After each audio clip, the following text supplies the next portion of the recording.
Ini adalah salah satu kasus yang sampai hari ini gue masih belum yakin apakah dia benar-benar penjahatnya.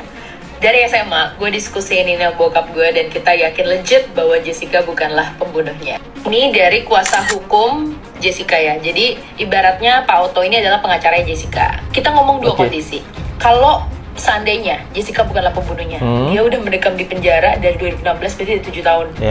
Terus sampai 20 tahun kan hukuman dia. Kebayang nggak? Yang kedua, kalau benar-benar Jessica pembunuhnya ya udah, berarti memang dia harus menerima hukuman seperti itu. Ini dari Sindonews ya. Ada 2 polisi top yang pernah tangani kasus kopi sianida, yaitu Jessica Mirna. Salah satunya adalah Pak FS itu sendiri. Ini beritanya, ada 2 polisi yang pernah menangani kasus kopi sianida yang menewaskan Mirna ya pada saat itu. Terus muncullah semua persepsi publik, rumor-rumor segala macam, karena itu kan kasusnya 2016 ya. Sementara polisi yang menangani kasus itu ada kasus di 2022. Gua ngebaca kasus ini berasa nonton drakor Partner for Justice. Ini memang perkara ini adalah hutang profesi saya. Saya katakan sebagai hutang profesi karena bagaimana ya, saya meyakini berdasarkan hati dan pikiran saya dengan ilmu yang Tuhan berikan pada saya bahwa Jessica ini tidak bersalah, tetapi dia dihukum. Pahit tidak. Pahit tidak. Saya tidak bisa mengatakan 1000%, tapi 99,999% itu dia tidak bersalah.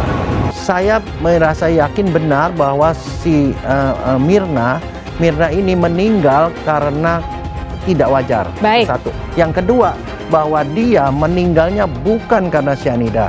Yang keempat adalah mungkin dia meninggal karena racun lain atau penyakit yang tidak dapat ditentukan pada kasus ini karena tidak diotopsi. Otto Hasibuan sebut kasus kopi cyanida terjadi gara-gara Krisnamurti.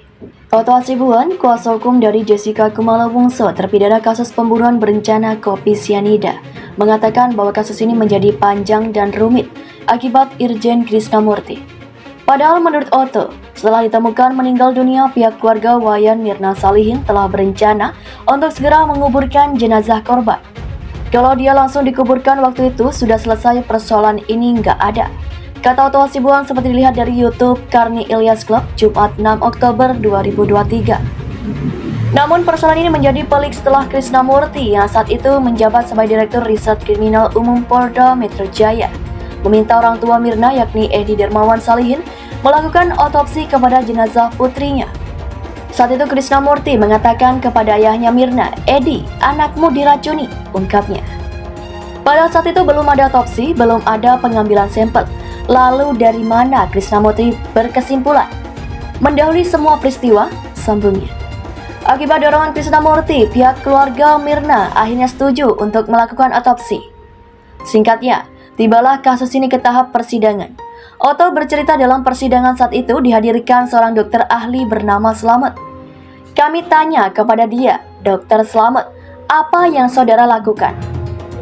Apakah saudara melakukan otopsi mayat Mirna?" Dia bilang tidak, ungkap Otto. Otto mengatakan, menurut keterangan dokter Slamet, saat dirinya tidak melakukan otopsi melainkan hanya mengambil beberapa sampel dari bagian lambung, hati, dan sejumlah bagian tubuh Mirna. Saya tanya lagi, kenapa Anda tidak melakukan otopsi padahal itu permintaan polisi? Dia bilang, itu perintah polisi untuk tidak diotopsi.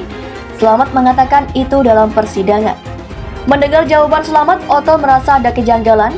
Pasalnya di dalam berkas perkara yang ia miliki, terdapat surat dari Polsek Tanah Abang mengajukan permohonan kepada rumah sakit untuk otopsi. Kan aneh ini. Di sini ada surat untuk dilakukan otopsi. Sementara si Slamet mengatakan untuk jangan dilakukan otopsi.